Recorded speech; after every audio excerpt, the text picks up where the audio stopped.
আজকে এই এই প্রতিষ্ঠানে আসার পরে জানতে পারলাম আপনাদের কোনো একটা অডিটোরিয়াম নাই যেখানে কালচারাল প্রোগ্রাম হবে, বিভিন্ন ক্রীড়া পুরস্কারের প্রতিযোগিতা হবে এবং পুরস্কার দেওয়া হবে।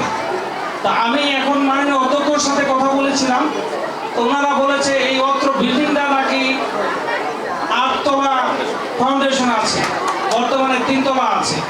তা আমি সংশ্লিষ্ট ডিপার্টমেন্টের সাথে কথা বলি যাতে এটাকে 8 তলায় উন্নতিকরণ করা যায় এবং বড় একটা অডিটোরিয়াম করা যায়, যে অডিটোরিয়ামে আমরা কালচারাল প্রোগ্রামগুলো করতে পারবো সকলকে নিয়ে, সেই ব্যবস্থা করা হবে ইনশাআল্লাহ।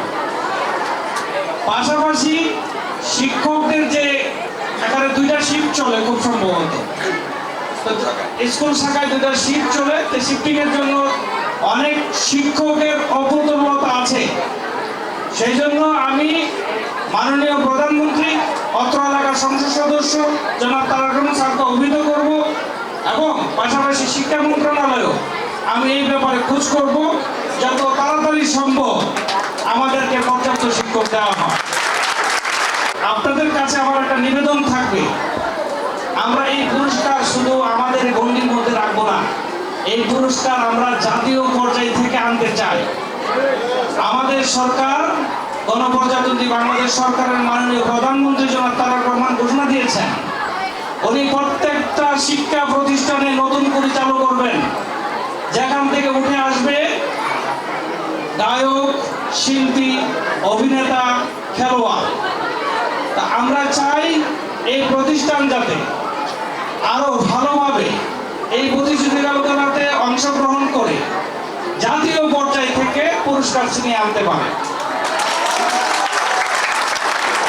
আর পাশাপাশি সম্মানিত অভিভাবকবৃন্দ আমার কাছে একটা আবেদন করেছেন, অত্র প্রতিষ্ঠানের মাননীয় অধ্যক্ষ জনাব খায়রুল বাশার খান স্যার খুব শীঘ্রই রিটায়ারমেন্টে যাচ্ছেন, যাতে এটা বিশেষ বিবেচনায় ওনাকে আরো কিছুদিন এক্সটেনশন করা যায়, সেই ব্যাপারটা ওনারা আমাকে জানিয়েছেন।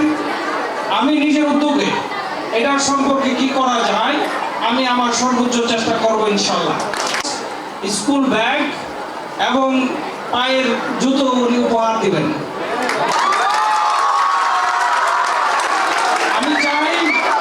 আমি চাই এই উপহারটা আমাদের এই প্রতিষ্ঠান থেকে উদ্বোধন করা হোক। আমরা জুতো দিব, আমি বলেছি আপনি জুতো দিবেন ঠিক আছে, কিন্তু এই জুতো আমার ছাত্রছাত্রী ভাই বোনেরা পছন্দ করে নিয়ে আসবে। এটা আপনারা নিয়ে আসলেন আমি দিয়ে দিলাম হবে না, ওরা যাবে, ওদের পায়ে জুতো পরবে, ওরা পছন্দ করবে, ওই জুতো আমি বিতরণ করবো ইনশাআল্লাহ। সবাই আমাদের জন্য দোয়া করবেন। অত্যন্ত গরম পরিবেশ, দীর্ঘক্ষণ অপেক্ষা করেছেন। আমি না জানা সত্ত্বেও আপনাদেরকে এই দীর্ঘক্ষণ অপেক্ষা করানোর জন্য আমি আন্তরিকভাবে আবারও দুঃখ প্রকাশ করলাম মাননীয় শিক্ষকবৃন্দ, অভিভাবকবৃন্দ এবং ছাত্রছাত্রী ভাই বোনদের কাছে। আপনারা